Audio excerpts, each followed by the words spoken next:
Just when you think your life is going to be completely different, hold on there, Billy Ray. So I played Bud Roberts on the TV show Jag for 10 years, and I loved it. So when Jag ended, I was really, really sad, but I looked forward and I said, well, you know, I played this character, Bud, who was a lawyer. I played him for 10 years, and now I get to play different characters, and that was kind of exciting too. So they give me an audition for a show called Without a Trace, which is great. You know, it's Anthony LaPaglia, Poppy Montgomery, Rosalind Sanchez. It was this really great show, and I was really, really excited. So I get down there, and the sides are for this character by the name of William Broder. I'm like, oh, well, what's this William Broder all about?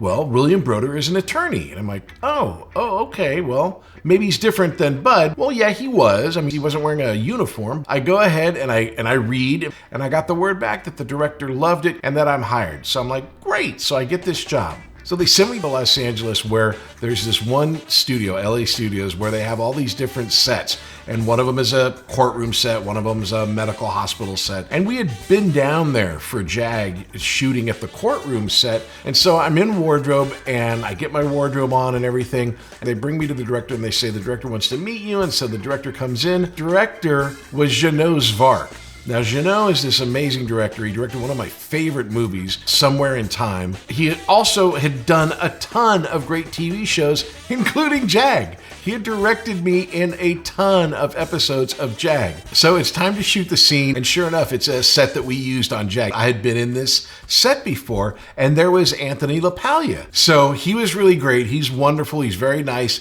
and we're about to do the scene. And so as the lawyer, you know, you have your table where you're set up. You've got your books, and you got your files, and you've got everything. And, you know, where you stand up dramatically and say, I object, and overruled. And so I'm at this table. Now, I had sat at one particular table at Jag for 10 years. Whether it was Harm or Mac, I was always kind of on this same table. And so I got bored one day, and it's not a real courtroom, you know, it's a set, and I engraved my initials and my wife's initials with a heart on the table so that I could look at it. I know, destruction of property, but I was there 10 years. The table was there 10 years. The table and I were friends. It was fine. So we're shooting the scene. Anthony LaPaglia is acting his butt off, and I'm objecting, and Jeannot is saying cut, and I'm looking at the table that I'm at, and I'm like, oh man, they just have one idea for what type of tables to use in courtroom scenes. This looks just like the table that I was at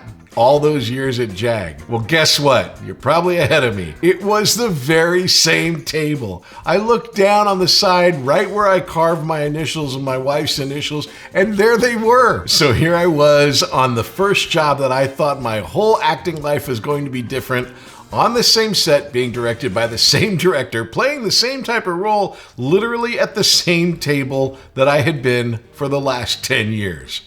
Yeah, sometimes things don't change.